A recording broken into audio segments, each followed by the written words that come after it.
여러분 안녕하십니까? 사주 상담사 장세진입니다. 여러분 혹시 이런 경험 있으신가요? 사주에 재물운이 약하다고 해서 투자에 올인했다가 큰 손해를 본 경험, 아니면 인성이 부족하다고 해서 무리하게 공부만 했다가 오히려 더 힘들어진 경험 말이죠. 오늘 이 영상 하나로 여러분의 생각이 어느 정도 바뀌게 될 텐데요. 일반 상담가가 절대 알려주지 않는 비밀을 공개합니다. 구독, 좋아요, 알림 설정을 먼저 부탁드립니다.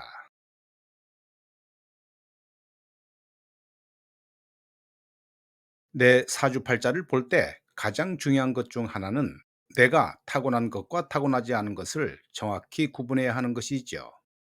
인간은 누구나 자신이 이루고 싶은 목표와 욕망을 품고 살아가지만, 사주는 이런 욕망이 현실적으로 어떤 한계 속에서 작동하는지를 보여줍니다. 사주는 내 삶의 설계도라 할 수 있지요. 설계도에 없는 재료를 억지로 끌어다 쓰려고 하면 결국 낭비와 좌절로 이어지는데요. 사주를 제대로 이해하면 나에게 있는 것에 더 집중하고 없는 것을 포기하는 것이 얼마나 효율적인지 깨달을 수 있습니다. 사주에서 나에게 없는 것은 억지로 붙잡으려고 해도 완전히 내 것이 되지 않죠. 예를 들어 사주에 재물운이 약한 사람은 금전적인 성공을 위해 평생 노력한다 해도 큰 부자가 되기 어렵습니다. 이는 타고난 구조 자체가 금전운을 담기 힘든 그릇이기 때문인데요. 이런 경우 돈에 집착하기보다는 재물을 효율적으로 관리하거나 다른 영역에서 만족을 찾는 것이 더 지혜로운 선택이 될 수 있습니다. 또한 없는 기운을 억지로 채우려고 하면 에너지와 자원이 과도하게 소모될 가능성이 크지요. 예를 들어 목 기운이 약한 사람이 목을 보완하기 위해 관련된 일에 무리하게 투자한다면 오히려 전체적인 불균형이 심화될 수 있다는 것입니다. 사주는 부족한 것을 억지로 채우기보다는 타고난 강점에 집중하라는 지혜를 주고 있죠. 사주는 각 오행과 기운의 배치가 어떤 식으로 이루어졌는지 잘 보여주고 있는데요. 타고난 기운을 강점으로 활용하고 부족한 기운은 있는 그대로 인정하는 것이 핵심입니다. 목이 강한 사람은 창의력과 성장을 추구하며 교육이나 연구 분야에서 두각을 나타낼 수 있죠. 반면 화가 약한 사람은 불필요하게 나서기보다는 내면적인 성찰과 관계의 조화를 추구하는 것이 더 적합한데요. 사주에서 부족한 것을 채우기 위해 애쓰기보다는 빈자리를 인정하고 다른 방식으로 접근하는 것이 더욱더 효율적입니다. 즉, 재성이 약한 사람은 재물을 쫓기보다는 자신의 재능을 활용해 협력하거나 시스템을 통해 재물을 얻는 방식을 택하는 것이 현명합니다. 사주는 인간의 능력과 운을 그릇으로 비유하기도 하지요. 큰 그릇을 타고난 사람은 많은 것을 담을 수 있지만, 작은 그릇을 가진 사람은 적게 담는 대신 더욱더 섬세하고 안정적으로 삶을 설계할 수 있다고 볼 수 있습니다. 그릇의 크기는 타고난 것이며 이를 억지로 바꿀 수는 없지요. 1리터의 그릇을 가지고 10리터를 담으려는 노력은 결국 허사가 되는 건데요. 중요한 건 내가 가진 그릇의 크기를 인정하고 그 안에서 최적의 효율을 추구하는 것입니다. 운이 좋은 시기에는 그릇이 넘치도록 채울 수 있지만, 운이 나쁜 시기에는 비워지는 것도 자연스러운 흐름이 있죠. 그릇이 비워질 때조차도 그 공간을 새로운 가능성으로 활용하는 태도가 필요합니다. 사주를 통해 내가 타고난 기운을 제대로 알고 없는 것에 대한 집착을 버릴 때 삶은 훨씬 효율적으로 흘러가게 되지요. 없는 것을 메우려고 발버둥치는 대신 내가 이미 가진 가치를 최대로 끌어올려야 하고, 약점을 억지로 보완하기보다는 강점을 극대화해서 약점을 덮는 방식이 가장 현명합니다. 사주는 내가 가진 그릇의 크기와 내용물을 최적화하는 방법을 잘 알려주지요.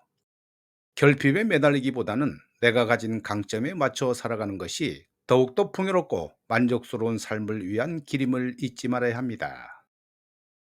정리하자면 없는 것에 집착하는 것은 결국 내 삶을 낭비하는 일이지요.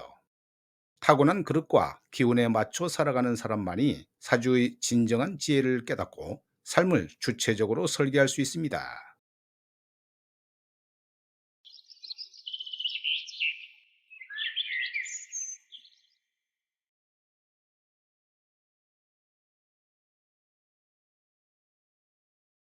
자기 사주에 어떤 글자가 있다는 건 그만큼 잘 컨트롤하고 있어야 한다는 뜻이죠. 그게 용신이든 구신이든 어떤 성분이든 간에 말입니다. 컨트롤을 잘 못한다면 결국 그 성분에 휘둘리게 되는 거지요. 예를 들어 재성이 강하면 재물에 대한 흐름, 그러니까 돈이 들어오고 나가는 걸 깔끔하게 정돈하고 관리할 수 있어야 하는데요. 이걸 잘못하면 일복만 터지고 돈은 안 모이고 허덕이며 살아가게 됩니다. 관성이 강한 사람은 자기 생활과 몸을 철저하게 관리해야 하죠. 그렇지 않으면 관이 게으름이라는 형태로 드러나면서 생활이 흐트러지고 나태해질 가능성이 커집니다. 관성이라는 게 원래 질서와 통제를 의미하는 습성이 있죠. 이게 너무 강하면 도리어 내 삶을 통제하지 못하고 어수선하게 휘둘리게 되는데요. 그래서 운동을 하든 일정한 생활 패턴을 유지하든 관성이 강한 사람들은 자기 관리가 필수적입니다. 비겁이 강한 사람은 자기 성찰이 특히 중요하지요. 비겁이란 나와 같은 것들을 의미하는데요. 비겁이 많으면 나라는 본질을 아는 게 어려워지지요.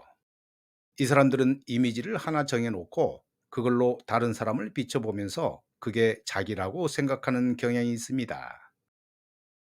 근데 그게 진짜 내가 원하는 게 아닐 수도 있다는 거지요. 그래서 나에게 붙어 있는 여러 가지 생각들이나 욕구들 중에 어디까지가 진짜 나 자신이고 어디까지가 남의 기준인지 제대로 알아야 하는데요. 이걸 정리하지 못하면 인간관계에서도 스트레스를 많이 받게 되지요. 그래서 비겁이 강하면 자아에 대한 깊은 탐구와 성찰이 필수입니다. 재성이 많으면 돈 관리를 정말 철저히 해야 하죠. 재성이 많다는 건 재물에 대한 욕구와 집착이 강하다는 건데요. 이걸 제대로 관리하지 못하면 돈이 새어나가는 구멍도 많아지게 됩니다.